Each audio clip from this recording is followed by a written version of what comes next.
asked actually by Nicole, who is very fortunately at home with a new baby and enjoying, I'm sure, lots of cuddles this evening, asked if I would come to talk about my passion. And pay close attention to what button Darcy pressed here on this little machine. It wasn't that one, though. It was probably this one. So the people who know me and who traveled with me this evening might imagine that I would speak about Diet Coke, which I am very passionate about, or Newfoundland, my home province. And I didn't really consider talking about either of those things. What I wanted to talk about, what I'm passionate about, and to share with you this evening is a little bit about L'Arche. And more importantly, about my life and my relationships with people with intellectual disabilities. So to start and talk a little bit first about L'Arche. Yes? I think we're outside Wagaba House in that picture. There may be quite a few comments from the audience this evening. The temptation, of course, is to talk about the nuts and bolts of the organization, which is pretty easy to do. We're an international organization founded in 1964 by Jean Vanier, the son of former Governor General Georges Vanier. L'Arche started in Cape Breton in 1983. Was founded by Tom and Ann Gunn, a couple from the island who were really inspired by Jean, inspired by his vision and his philosophy of sharing life with people with intellectual disabilities. Right now, to continue on with the nuts and bolts, we have 6 homes in Inverness County, in Cape Breton, that are home to men and women with disabilities, as well as live-in caregivers. The term we use is assistants, who share life with those folks. We also have a huge day program that includes, in the summertime, an organic garden, a small bakery. Hopefully soon we'll include a cafe. We have an activity program and used clothing stores, a very, very big day program that employs people who live with us as well as people with disabilities who live with their families or with other agencies. On any given day, there are about 70 to 75 people involved in the daily operation of the L'Arche Cape Breton community. But although those nuts and bolts are very interesting, they're really, I think, the least important thing about what we do as an organization. And the least important thing about the life that we're living.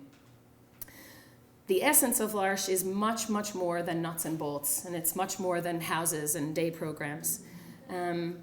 The essence of L'Arche is what Parker described, a place where you're identified based on what you can do instead of by what you can't. It's a feeling that many visitors point to when they come to the community for the first time, that it just feels different.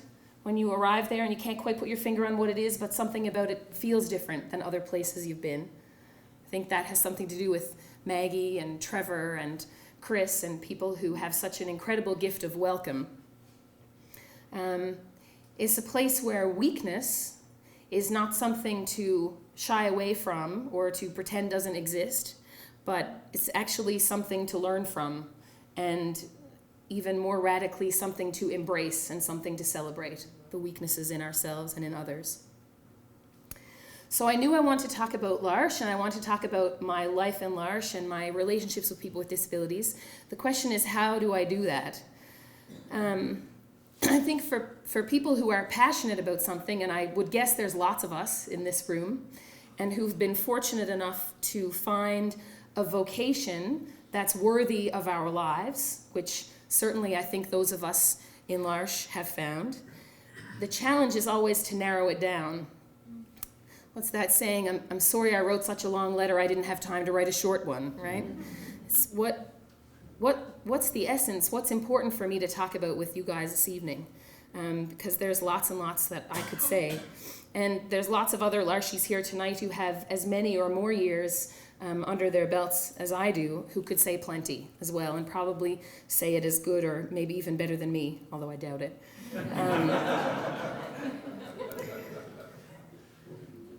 So I chose this topic, this title, Unlikely Teachers, Lessons Learned in Community.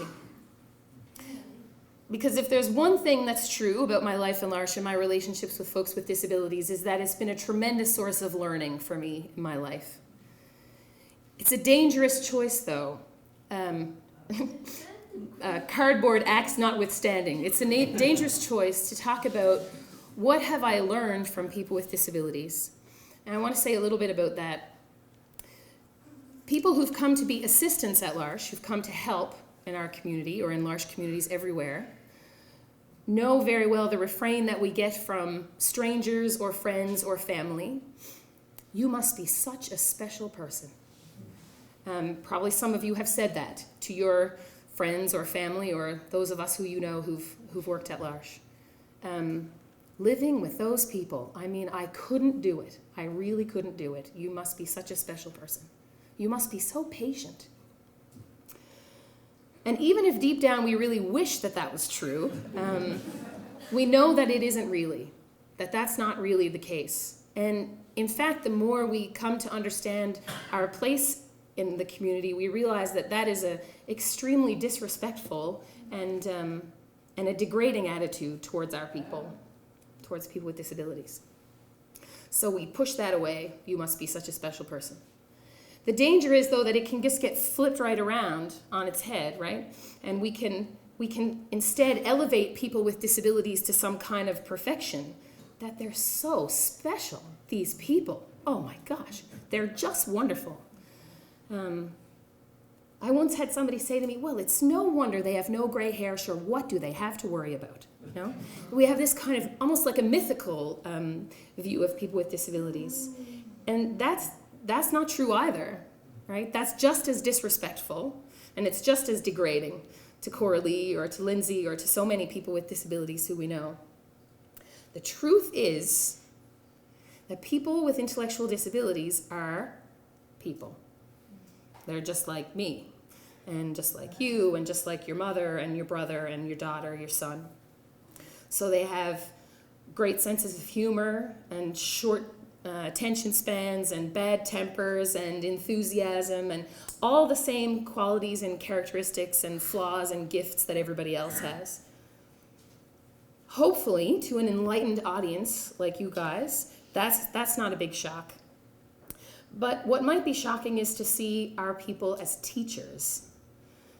And I think that's often the first transformation that happens when people come to L'Arche, is they realize that people with intellectual disabilities are not only the same as everybody else, but can be real instructors in the ways of life. It's really nice when somebody catches that in a really obvious way. I can remember a meeting with a group of new assistants. So we have a new crop that comes at least every September. And this was about, well, like maybe 6 or 7 years ago. And we were going around the circle, checking in with people, and there was a new assistant there. He's still with us many years later. His son and his wife are here tonight too. He had just come from Israel via the former Soviet Union with a heavy Russian accent, checking in about what had his first couple weeks been like. And I can't imitate the Moldovan accent much as I might try. Get Silas up here, he's pretty good at it. But in this kind of thick, broken English, she said, I come here because I think these people, they have much to learn. I see quickly that these people, they have much to teach.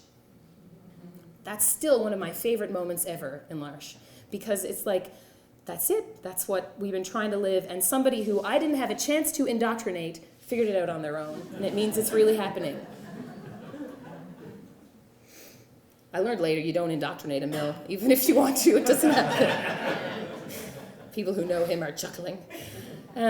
So I've learned lots of lessons since being in the community. Like I learned from Sue how to sing with the band, and even if you don't know the words, or you don't have a hope of ever even learning the words, but you're able to sing.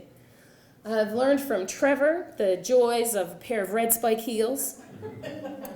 From Coralie, how to have the courage to sing or speak or complain or ask a question or whatever you need to do, and to do it right out loud in front of everybody. Or to put somebody else on the spot and suggest that they may have something to say or to ask or to complain about as well. From Chris, to always laugh at farts. Especially other people's farts. Those are the funniest. Those are the funniest. So lots and lots of lessons that I've learned. But I wanted to focus on a few key people who've been real teachers for me, unlikely teachers. Some people know these folks already. So this is Janet Moore. And Janet was the founder of L'Arche Cape Breton. She just died in July last year. And, Janet's whole life was a lesson. She was a ferociously stubborn and independent person, really quick-witted, good with a joke, good to sing. She really taught a lot of people how to be your own person and how to live your own life. She never backed down, when there was an argument and it was time for her to say she was sorry, she always would. She would say, "I'm sorry. Now don't do it again." So this was Janet. This is the way she lived her life, and she was a great teacher. She was a fabulous babysitter. She babysat my 3 kids from the time they were infants till she passed away. And she was never shy to say to myself or Silas, whoever was there with her, if one of the kids did something they weren't supposed to do, "You got to give that boy a licking." So again, this is Janet Moore. But as she aged, like pretty much everybody with Down syndrome who lives long enough, Janet developed Alzheimer's disease. And she lost her speech, and she lost her memory, and her anxiety level went just through the roof, and all those parts of her that we cherished and that made her who she was basically disappeared. She used to love to sing. She could sing a whole bunch of songs. She had a great CD collection. She was a huge fan of Rita McNeil and the Men of the Deeps. But as her dementia progressed, she wasn't really able to sing the words anymore. And you know what? Instead, she started to whistle. And she could whistle like nobody I have met before or since. And in these wonderful community sing-alongs, like you witnessed a little bit of this evening, we didn't know we needed a whistler. But then we had one, and we realized that was missing. That's been missing for years and years. And Janet gave us this incredible gift. And so even though she couldn't do what she used to do, she somehow revealed a new kind of beauty. And this is not an original thought, but it strikes me so appropriate to Janet that if we stop looking for perfection the way we expect it, then we might discover something beautiful. And I think in Janet's aging and the end of her life especially, that was a tremendous lesson that she taught. That if we're not seeking what is perfect, then we're going to find something that's really beautiful. Me! This is Maggie Rose. Another incredible teacher. I promised Maggie that she would be in the slideshow. It would make it worth the drive to Sydney. Cookies helped too. A number of months ago, we, L'Arche Cape Breton, were awarded the Better Business Bureau Ethics in Business Award for the Atlantic provinces. And it was quite an exciting evening. As they say on the Oscars, it was a thrill just to be nominated. But it was pretty great to win it too. And Maggie happened to be one of the people who was there with us at this gala dinner in Halifax. And we stayed at a swanky hotel, and we ate delicious food and sat at a table with a bunch of people who seriously did not know what to make of us. It was not your typical business evening for them. And after we won, the whole walk from the place where we had the dinner back to the hotel, Maggie was just overflowing with excitement. And she kept saying, "Me a winner, me a winner, me a winner." And she told everybody we met, people who were at the dinner, people who were like on their way to the liquor dome, people who were just, happened to cross our paths, that she was a winner. And she would throw her arms around them in a huge hug to invite them into this incredible moment of celebration. And I'm losing my scarf. And everybody accepted her invitation to celebrate that moment of victory. It was a moment of celebration, and it's something we're really known for in L'Arche, is our celebrations. At birthday parties, we always honor everyone's birthday, and at the end, we always pass a candle around the table to say something nice about the person whose birthday it is. It's a wonderful moment of celebration. Truthfully, Maggie, you're not very good at that, are you? because usually you blow out the candle. Everybody gets so mad, and the whole thing just spirals downward from there.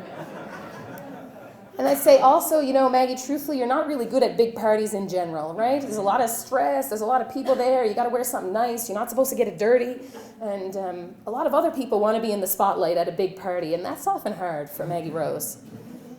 And on a more serious note, Megs has a lot of reasons not to celebrate. If you knew the story of her life before she arrived at L'Arche, there's not much celebration there. There's lots of abandonment and institutionalization and abuse and all the stuff that we know happens to our people and happened to our people, especially in decades past. She's got all kinds of reasons not to celebrate, but she celebrates every little moment like that. The moment getting the trophy and seeing these people on the street and being able to say, me a winner, me a winner. Or when the sun comes up in the morning and it's time to get out of bed and you got a whole other day that you didn't know for sure you were going to have. Or when you get invited for a sleepover and your friend, Jenn Power, has a king-size bed and you kick Silas out and you sleep in the king-size bed, for your sleepover. So it's a moment of incredible celebration. And that is a lesson. All the things that I have to celebrate in my life that I waste my time on the stuff that isn't going well, or I pay lip service to the good things. Well, thank God I didn't get cancer, or thank God, and that's not it, Like when I look at my kids and I think about Maggie and I think, what's most important to my kids? That I throw them a really nice birthday party, or that every day when I have an opportunity to spend 5 minutes, I tell them how much I love them and we make a really nice moment out of it. That's an incredible lesson that I've learned from Maggie. And this is Dennis. I have to check my time here. Oh, fine. Lots of time. Okay, you say that now. I got hope too. Dennis is a great teacher. Dennis is a smart guy, comes from northern Cape Breton. He likes to talk a lot, Jen. He likes to talk a lot. Yeah, we're getting there. Some people here share a story probably very similar to Dennis, right? And the expression I've heard other people use is that Dennis is smart enough to know that he's not smart enough. And that's a pretty tough place to be. Tough place to be when you're in high school and everybody else has a girlfriend and everybody else, doesn't need to study so hard or is in the advanced class. And Dennis got beat up a lot when he was in school and got bullied a lot and left out. And he's in his 40s now, but he talks about those years like they were yesterday. It just is right there, and he's really not able to let go of that incredible amount of pain that he lived growing up. And Dennis had the same dream that everybody else who grew up with him had, he's going to be a crab fisherman and have a house and a wife and a truck, absolutely a truck, not a car, a truck, maybe 2 kids. And over a long period of time, Dennis has come to the understanding that dream is probably not going to happen for him. When he first came to L'Arche, when we were living together, we have a sort of a rhythm in the organization where the third weekend of every month, people who have family or friends go to visit their family or their friends. Third weekend is a huge deal. Don't mess with third weekend. Right, Coralie? Right. Don't know Lindsay Quimby. Don't mess with third weekend. And Dennis would always have written on his calendar in his room the Friday of every third weekend, going home, going home, going home. And after about 3 or 4 third weekends in a row, if you flipped ahead, you'd see the next one would say, going home for good. And that day, when you go in to tell him, your mom's here to get you, everything in his room was packed in big garbage bags. See, he's going home for good. See, he's not staying here with a bunch of handicapped people. I'll tell you that right now. A lot of tough meetings over a lot of years. And, Dennis is a fantastic guy. He's very curious, very thoughtful, very engaged in life, very social. But as Lindsay said, he talks a lot, you know. He's not always an easy guy to be around. Well, we were really short of assistants one year, and a friend of the community asked if there was anything he could do to help out while we were short. And somebody said, well, it would be great if Dennis had somewhere to go for a weekend away. So if you could have Dennis for the weekend. And this guy says, there's a long pause, and he said, is there anything else I can do to help you out for when you're really short of assistants? So sometimes it hasn't been easy for us to stay with Dennis, but I can tell you the truth, it has not been easy for Dennis to stay with us because he's had to give up a lot of his dreams in order to make a home at L'Arche. I used to live with them, right, Jen? That's right. Yep, lived at Corinthian House together. So well. And what I've learned through all that from Dennis, he's still with us. And today he really chooses it. He really wants to be in the community. He doesn't always want to go to all the community events, but he really wants to be in the community. And what I've learned from Dennis is the value of faithfulness. And I think we often value loyalty, right? Somebody who's going to always be there for you and stick by you through thick and thin. And Dennis has not truthfully been that loyal a friend. But lots of the times he would have been really happy to take off and turn his back on us and, you know, have these huge fights and get mad. But he always comes back.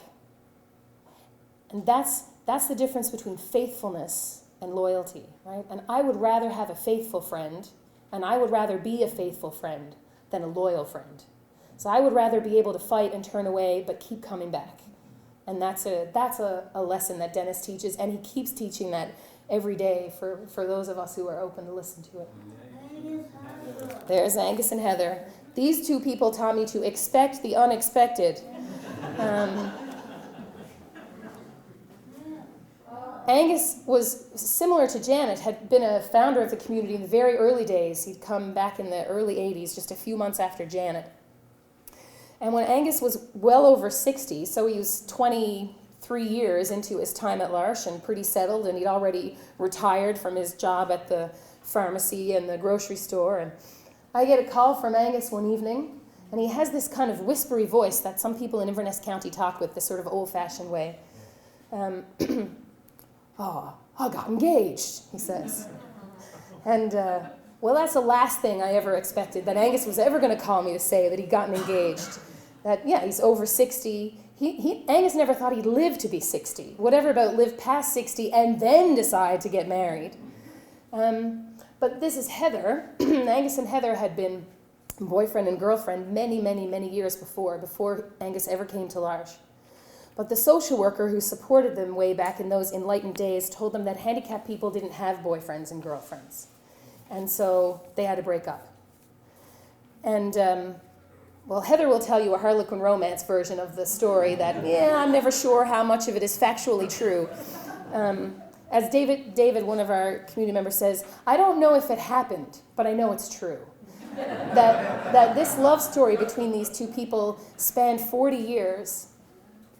And eventually they found their way back together through a whole series of work on our part and coincidences and the fact that it's pretty small, Inverness County. If you want to find somebody, you can. And it turned into this incredible love story. These two senior citizens, never married before, both of whom always wanted that, somehow finding each other and getting engaged. Again, it's only romantic up to a point because when I asked Angus, well, tell me the details. How did it happen? What did you say? Did you propose? Did she propose? He was kind of puzzled. He said, well, she just told me, that's all. So the romance only goes so far. And she's still telling him instead. And when Angus and Heather got engaged and the word traveled, they're both very well known. Silas once said that going around Inverness County with Angus is like traveling with a celebrity. You know, at the time he said Mel Gibson, but that's not a good comparison anymore. That used to be a compliment. But there were a lot of skeptics about their impending marriage. A lot of people who thought they didn't understand what marriage was. How could they make a lifetime commitment if they didn't have the intellectual capacity to be able to make those kinds of decisions? And there might be some people in this audience who would still be skeptical about that. I totally disagree, obviously, with all of those comments. I think it's pretty hypocritical how many of us understand marriage when we say I do You don't have to look too far to find people making stupid decisions about getting married all the time. And this was not a stupid decision. They thought it over for 42 years, so they were pretty sure by the time it came. And I would guess that people with disabilities probably understand love and commitment and faithfulness and forgiveness better than most other people. And when Angus and Heather got married in the church in Inverness, it even caught me by surprise. I think, from what I understand, it was the biggest wedding that the church had ever seen.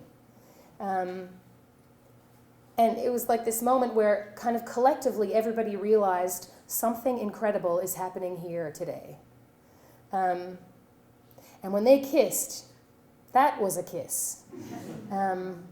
That was just, it just came right from the bottoms of whatever, their souls, their hearts, and they were just so overjoyed to share that with each other and with everybody else.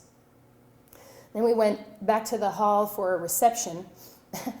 And Angus and Heather, we had practiced quite a bit, and the traditional thing after the reception is that the bride and groom will say some thanks before the dance starts. So we had practiced, and Heather was going to do the talking. But Angus went first and just, thanked everybody for coming, just said a couple things. And then he turned to Heather and he said, "I'm pretty sure the wife has something she wants to say." They've been married like an hour and a half. And already the wife has something that she wants to say. But he'd been waiting his lifetime to say that about somebody, about somebody he was in love with. And that was pretty amazing. So Angus and Heather taught me to expect the unexpected. There's their wedding. They were pretty happy. There was a lot of happy people that day. Do I still have lots of time, Parker? Because I have one more story I could tell. Okay. So I want to finish and talk about this little lady here. And I guess they're both in a red shirt. The lady without the glasses. Her name is Mary LeBlanc. Mary LeBlanc, she, like Janet, she also died this past year. She died in November. Now, I could have talked all night about her, and probably, again, lots of other people here could have talked all night about her. I want to tell one little story about Mary, whose nickname was Bomber, and then a few points of commentary afterwards. Apologies to people who've heard the story a lot of times. Bomber and I lived together when I first came to L'Arche in 1994. We were roommates, in fact. And I was a little nervous when I found out that I was going to be roommates with Bomber. She didn't have the nickname Bomber for no reason. She was an explosive person. She didn't hear and she didn't speak, and she had Down syndrome, and she spent most of her life in institutional care. So she was pretty intimidating to me. But over the course of the first few weeks, we kind of developed a nice little routine together. And because we shared a room, we had a nice little nighttime routine each night.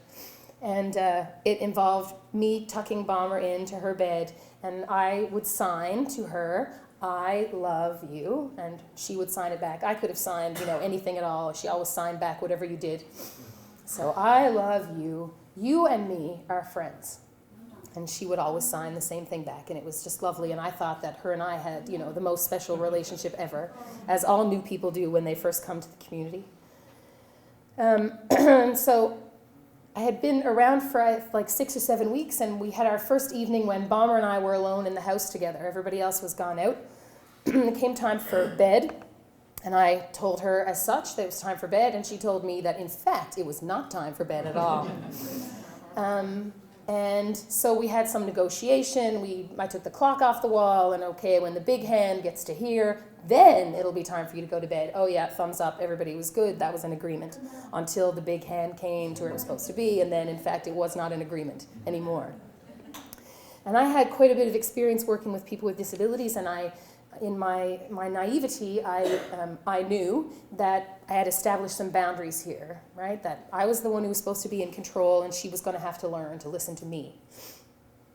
And of course, Bomber never really learned to listen to anybody, right? And I came to respect that tremendously about her over the years, but at the time it was pretty frustrating. So when the time came and she refused to go to bed, I decided I have to take matters in my own hands, and I tried to escort her to the bottom of the stairs and then up to bed. And that was another huge mistake. And to make a long story short, we got about 6 feet from the couch to the beginning of the hallway. It took us half an hour. I was upset. She was really upset. We were sitting on the floor. I was trying not to cry. She was trying not to yell. And she wouldn't look at me. She was sitting on the floor, and she had these stubby little fingers in the shape of a gun, and they were pointed right over her shoulder, like at my forehead. And I knew that if she wanted to hurt me, she really could. But at that point, I didn't know what to do anymore, so I decided I'd just leave her alone. So I went down to the basement to watch TV or cry or whatever it was I did. And I just hoped to God that eventually she would go to bed on her own, and then, tomorrow we could pretend it never happened. So eventually, an hour goes by, and I hear the stomp of the footsteps, and she goes up the stairs, and I wait long enough to what I imagine she must be in bed. So then I'm going to go to bed, and I'm very trepidatious going into the room. I'm hoping that she'll be in her bed. I open the door. She's sitting on the edge of my bed, not hers, arms folded, just like kind of looking as if to say, here we go, let's get this started. And again, I was so terrified, And so I just pretended she wasn't there. I got my stuff. I went to get ready for bed. I came back in. I crawled under the covers. I reached up to turn out the light, and her little stubby fingers grabbed me around the wrist. And I turned around to look at her, and she said, "I love you. You and me are friends." Amazing. I tell that to say a little bit about what kind of a woman she was. A lot of people have this image of L'Arche that we're, the best cliche I could come up with, we're outside the law. That we're not governed by the Department of Community Services, that we do all this fundraising and we kind of have our little hippie commune there and we do our own thing. And that's absolutely not the truth, right? That we're governed and funded and licensed by the Department of Community Services, just like every other agency that serves people with disabilities. And we really appreciate that support, right? That puts a roof over our head and puts meals on the table. But the more and more that the bureaucracy becomes involved in what we do, the harder it is for us to protect the fundamental truth of who we are and what it is we want to create together, which is pretty counterculture and pretty radical. The government wants to fit square people into round holes, right? And that doesn't work very well. More and more in the last few years, we get our knuckles rapped, or we get into pretty high-level disagreements and negotiations with people in government because they say we're doing things that are outside our scope of practice. And we want to provide good care. I'm not trying to be a nurse or a doctor, but I think that when somebody's dying and they want to stay home in their own house, and you've lived with them for 17 years, and Janet Moore has lived with her for 23 years, that sitting by their bedside and singing songs and sponging their lips is not outside your scope of practice. And Balmer knew how to say, "You are not the boss of me, and I am going to do things the way I am going to do them. And I'm going to give you guys who are caring for me the courage to do the same thing." So when the Department of Community Services wanted Balmer to go to a nursing home, we fought that, and she helped us in her way to fight that. And her case was supposed to be paneled on a Thursday, which is what they do when they're making a decision whether or not you're going to go to a nursing home. A Thursday in November. And I forget, it was at 2 o'clock. And Balmer died at 11 o'clock that Thursday morning in her own bed, in her own house, with all kinds of people for whom caring for her was apparently outside our scope of practice. But she found this way to make sure that it wasn't going to end that way. She was a fabulous self-advocate, and she really taught other people how to do that. And that's a lesson that I learned from her. So one of the missions of L'Arche is to share the gifts of each person. Again, this is not an original thought, but I love it, to reveal the unrepeatable grace in the life of each person. And we really believe that that grace is not just for that person. And it's not just for us in L'Arche, but it's for the whole world. And if that's, if I've had a small part to play in revealing that unrepeatable grace this evening, I'm really glad to have made the trip and glad that you've been able to, to listen long enough for me to have a chance to do that. So thank you very much.